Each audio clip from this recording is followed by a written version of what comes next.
The Glitch Protocol. In the near future, the grid has changed everything. It's a vast digital universe where people can upload their consciousness, escape reality, and live out their wildest dreams. Inside the grid, you can be anything: an explorer, a superhero, or even a god. But it all comes at a price, controlled by the tech giant Cypher Corp.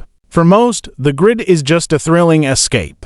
For Mason Riker, it's his job. Mason is a programmer at Cypher Corp, spending his days buried in code, fixing glitches, and ensuring the virtual world runs smoothly for millions of users. He was once passionate about the grid's potential, believing it could change the world for the better. But now, he's just another cog in the corporate machine, quietly bitter about how the technology is being exploited for profit. One night, while running routine maintenance, Mason stumbles across something strange, an anomaly in the code that shouldn't be there. It's just a tiny glitch, nothing out of the ordinary, but there's something about it that catches his eye. Instead of fixing it, he decides to investigate. He isolates the code, runs a few tests, and discovers something incredible: a hidden backdoor that lets him bypass the grid's restrictions entirely. For a moment, he hesitates. He knows he should report it, but curiosity gets the best of him. Activating the backdoor, Mason is transported to a part of the grid he's never seen before. It's a strange, surreal place where the rules of reality don't apply.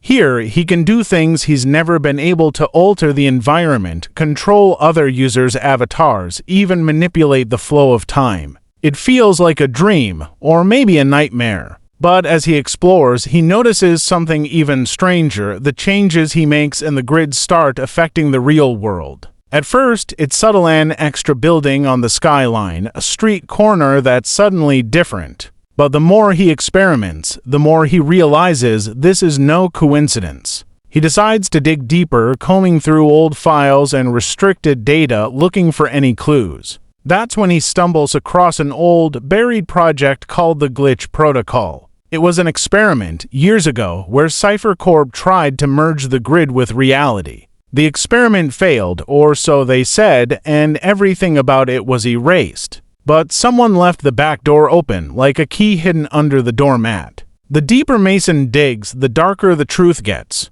He finds scattered mentions of a ghost in the grid, a rogue consciousness that's been manipulating things behind the scenes for years. Everyone thought it was just a myth, but Mason uncovers something that makes his blood run cold. The ghost is real, and it's Lucian Voss, the enigmatic founder of Cypher Corp. Officially, Lucian died years ago in a mysterious accident, but his consciousness is still alive, trapped in the grid, using the backdoor to manipulate the physical world from the shadows. Now, Mason's every move is being watched. Cypher Corp's security agents start following him, both inside the grid and in the real world. They know he's getting too close to the truth, and they won't let him expose their secret. Mason realizes he can't do this alone, so he reaches out to a group of underground hackers known as the Neutrunners. They're skeptical at first, but when Mason shows them what he's found, they agree to help. Together, they start piecing together the puzzle, trying to find a way to shut down the back door and stop Lucian once and for all.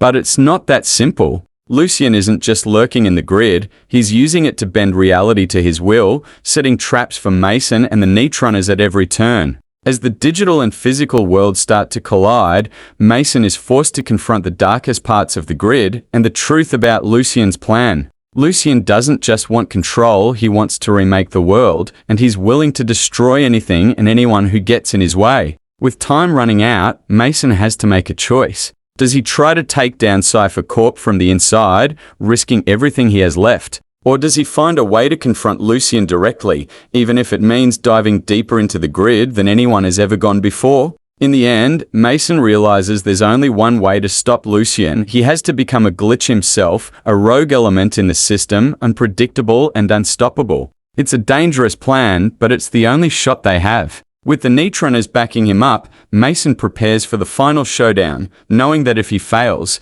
there won't be any second chances, not for him, not for the grid, and not for the world. Don't forget to subscribe.